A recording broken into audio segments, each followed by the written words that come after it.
सनातन धर्म में ईश्वर और संतों की बड़ी ही सुंदर सुव्यवस्था और असीम कृपा है कि मनुष्य जन्म ही एक ऐसा जन्म है जिसमें सत्कर्म करके जीवन को सार्थक किया जा सकता है।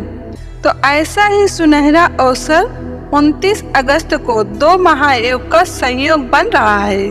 तो आइए जानकारी प्राप्त कर लेते हैं कि 29 अगस्त को क्या है। तो पहला योग है 29 अगस्त गुरुवार को अजा एकादशी है, जिसका समय है 28 अगस्त 2024 बुधवार को रात्रि 29 अगस्त 1:19 AM से 29 अगस्त 2024 गुरुवार को रात्रि 1:37 30 अगस्त 1:37 AM तक, यानी कि 29 अगस्त गुरुवार को पूरा दिन एकादशी है। विशेष 29 अगस्त गुरुवार को एकादशी का व्रत उपवास रखें। तो एकादशी तिथि भगवान विष्णु जी की पूजा के लिए समर्पित है। एकादशी की तिथि को व्रत रखकर विधि विधान से भगवान विष्णु जी की पूजा अर्चना की जाती है। तो एकादशी के दिन पीपल वृक्ष को जल चढ़ाएं और तुलसी के पास घी का दीपक जलाएं। इस दिन संभव हो सके तो गाय को हरा घास या फिर कुछ भी खिलाकर आए और किसी गरीब को कुछ देकर आए, बहुत फायदा होगा। एकादशी के दिन दीपक जलाकर विष्णु सहस्त्र नाम का पाठ करने से घर परिवार में सुख शांति आती है और घर के झगड़े भी दूर रहते हैं। और एकादशी के दिन इस मंत्र का जप करने से विष्णु सहस्त्र नाम के जप के समान पुण्य प्राप्त होता है। मंत्र इस प्रकार है: राम रामेति रामेति रमे रामे मनोरमे सहस्त्र नाम तातुल्यम राम नाम वरानने।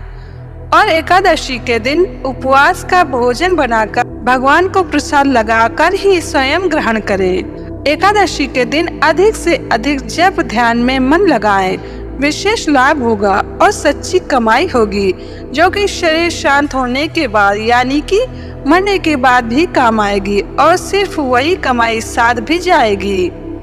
तो इस प्रकार एकादशी का व्रत करने वाले पर भगवान विष्णु जी के साथ साथ माता लक्ष्मी जी भी प्रसन्न रहती हैं और घर में समृद्धि की वृद्धि होती रहती है। और दूसरा योग है व्यतिपात योग।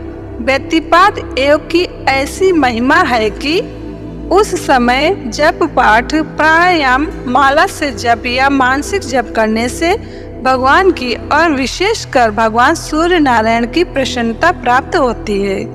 जप करने वालों को व्यतिपात योग में जो कुछ भी किया जाता है उसका 1 लाख गुना फल मिलता है। वाराह पुराण में व्यतिपात योग का वर्णन है कि व्यतिपात योग माने क्या कि देवताओं के गुरु बृहस्पति जी की धर्म पत्नी तारा पर चंद्रदेव जी की गलत नजर थी, जिसके कारण सूर्यदेव अप्रसन्न हुए, नाराज हुए। उन्होंने चंद्रदेव को समझाया पर चंद्रदेव ने उनकी बात को अनसुना कर दिया।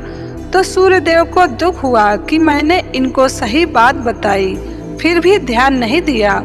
और सूर्यदेव को अपने गुरुदेव जी की याद आई कि कैसा गुरुदेव के लिए आदर प्रेम श्रद्धा होना चाहिए, पर इसको इतना नहीं, थोड़ा भूल रहा है।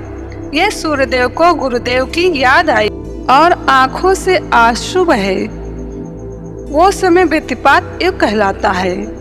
और उस समय किया हुआ जप, सुमिरन, पाठ, प्राणायाम, गुरु दर्शन की खूब महिमा बताई गई है वाराह पुराण में। विशेष व्यतिपात योग 29 अगस्त गुरुवार को शाम 6:18 से 30 अगस्त शुक्रवार को शाम 5:47 तक व्यतिपात योग है। तो इस प्रकार व्यतिपात योग काफी लंबे समय तक रहेगा। तो इस प्रकार 29 अगस्त गुरुवार को 2 दुर्लभ योग का लाभ अवश्य प्राप्त करें।